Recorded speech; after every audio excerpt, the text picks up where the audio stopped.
મજા આવી ગઈ હો. તય પછી આપણે કોઈને એકવાર સમજાવીને એટલે ઈ સમજી જાય. ત્યારે પછી કાકા તમે તો બાકી મોટા કારીગર છો. કાકીને આમ જ સમજાવી દેતા લાગો છે. કહું છું કોણ કારીગર આવી છે આપણે ત્યાં?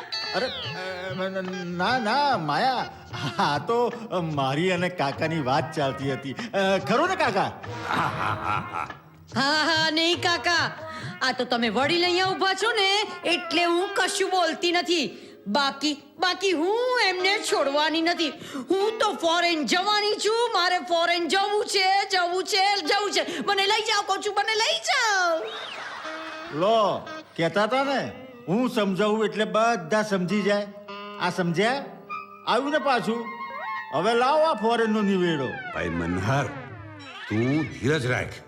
ધીરજના ફળ મીઠા. એક કામ કર, પહેલા તું જા અને જઈને સમજાય, પછી હું આવું છું. પહેલા તું સમજાય. કાકા હું શું સમજાવું?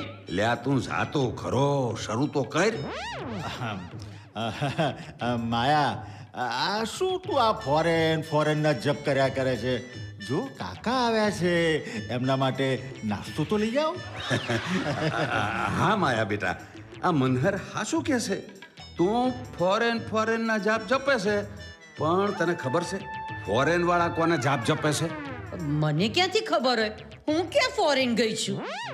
અરે ત્યાંના લોકો પણ આપણા લાડલા વાલુડા કાનુડાના જાપ જપે છે. પ્રેમની વાત આખી દુનિયાને સમજાવનાર, સાચા પ્રેમનું અનોખું ઉદાહરણ આપનાર, બાળ સ્વરૂપે અનેક લીલાઓ કરી તો યુદ્ધના મેદાન વચ્ચે ગીતાનો ઉપદેશ આપી હવને જીવન જીવવાનો માર્ગ બતાડ્યો. એમના એક હાથમાં પ્રેમના પ્રતીક સમી વાંસળી છે, તો બીજા હાથમાં હવનો ન્યાય કરતું સુદર્શન ચક્ર છે. ઈ આપણા કૃષ્ણ કનૈયા લાલ કી જય. ઈ કૃષ્ણની દ્વારિકા નગરીમાં તું ક્યારે ગઈ છે? લો માયાદેવી, આપો જવાબ. ગયા છો દ્વારિકા નગરી? હાસ તો સ્કૂલના પ્રવાસમાં એકવાર ગઈ હતી. સ્કૂલના પ્રવાસ તે 35 વર્ષ થઈ ગયા માયાદેવી. એલા પાછા તમે ઝઘડવા માંડ્યા. એના કરતા મારી આરે ઓલી ધૂન ગાવ, ધૂન બહુ આનંદ આવશે. કઈ ધૂન? ગોપાલ કૃષ્ણ રાધે કૃષ્ણ, ગોપાલ કૃષ્ણ રાધે